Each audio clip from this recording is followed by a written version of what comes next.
Hello everyone, welcome to the Engineering Projects YouTube channel. As you remember, in the previous tutorial, we have created this AJAX call and rendered the information by data object in DataTables. Now we need to create the SQL query to bind the information. Here you can see we are using email messages underscore ASP, which is the store procedure used to fetch information. We will modify this. We need to modify this.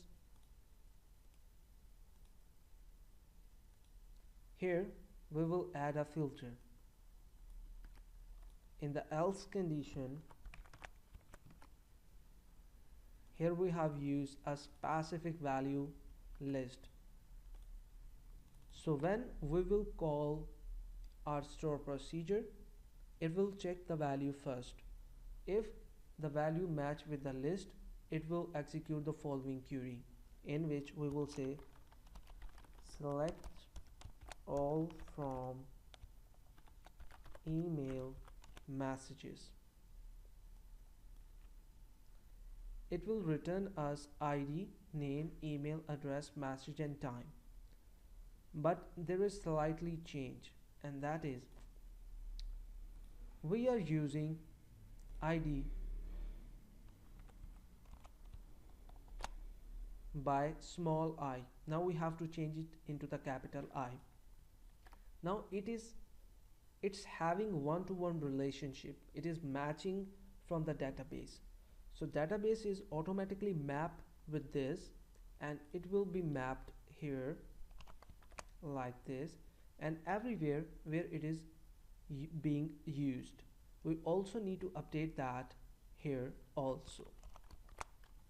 And now save it, and first we need to execute this store procedure, and then we will execute this view. Now what actually happened in backend?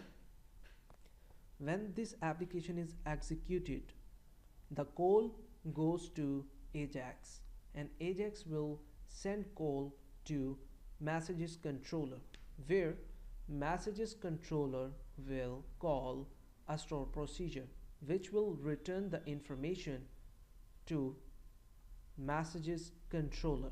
Here the information is returned and passed as response of AJAX, and AJAX will render that information in DataTables, and then DataTable is dynamically generated.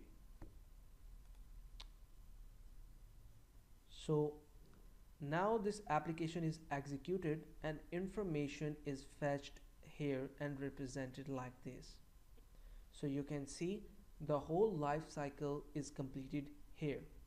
Now if we have multiple information available in the data table, or we will send the information from the front end, each time the information is automatically reflected here. On the each time you will refresh the page, such as I will add information in this table.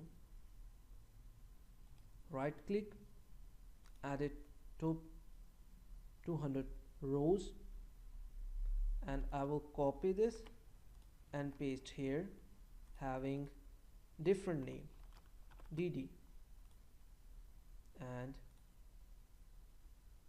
you can see we have two records. Now I will refresh the page, and you can see I have two records available here. So this way we have successfully generated the data table dynamically with the data. If you have any kind of question, you can ask us, and don't forget to subscribe the Engineering Projects YouTube channel. Take care, bye bye, have fun.